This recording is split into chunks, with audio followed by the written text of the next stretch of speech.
Gérard Vespierre, ça n'a que trop duré, en effet, ce cycle de négociations que même Donald Trump veut voir relancer lui-même, en fait.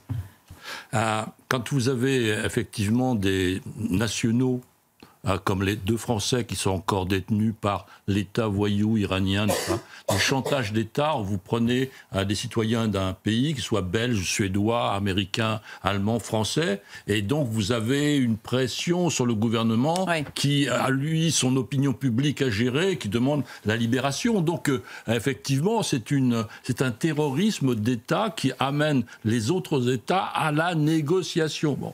Et donc là, on est dans une situation tout à fait nouvelle, parce que le régime iranien a perdu totalement sa superbe extérieure. On ne parle plus effectivement de la domination du Hezbollah, du Hamas et des Houthis. On ne voit plus la domination des missiles iraniens qui sont réduits à pas grand-chose. Et maintenant, donc, l'arme nucléaire. Donc le régime s'est rétréci, et depuis déjà 1 an, depuis l'arrivée du nouveau président, pratiquement, ça fera 1 an le mois prochain, eh bien, il y a plus de 1200 exécutions.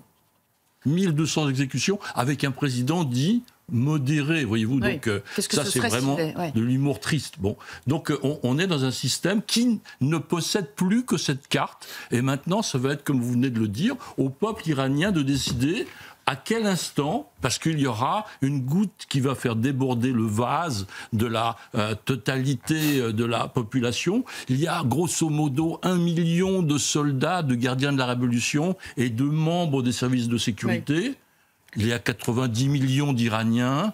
Donc un jour, cette balance, voyez-vous, elle balancera, elle pèsera vers le nombre. Alors vous posiez la question, qui intervient ? Eh bien, voyez-vous, les Iraniens, les gardiens de la Révolution ont fait venir des étudiants irakiens à l'université de Téhéran pour espionner leurs collègues iraniens en disant, voilà, ils sont chiites comme vous, etc., etc. Donc on fait rentrer des étrangers de façon à ce qu'il y ait délation de l'intérieur qui participe. Qu'il y en a dans chaque famille, les gardiens de la Révolution. Oui, mais vous savez, les enfants des officiers, les enfants des officiers font de plus en plus, les enfants des officiers font de plus en plus partie de l'opposition, de la révolte au système. Parce qu'ils peuvent dire à leurs parents, papa, maman, qu'est-ce qui se passe là? On ne peut pas accepter ça. Donc à l'intérieur des familles, il y a aussi cette Joseph Touvenel, Gérard Vespierre. Volontiers, oui. Eh bien, écoutez, je pense que je serai beaucoup plus prudent, parce que je crois qu'il y a un non-dit. Éliminer les chefs de milice, oui. Éliminer les chefs d'État, non. Parce qu'à partir du moment où vous mettez le doigt dans cet engrenage-là, il n'y a plus de possibilité d'arrêter d'un côté ou de l'autre, n'est-ce pas?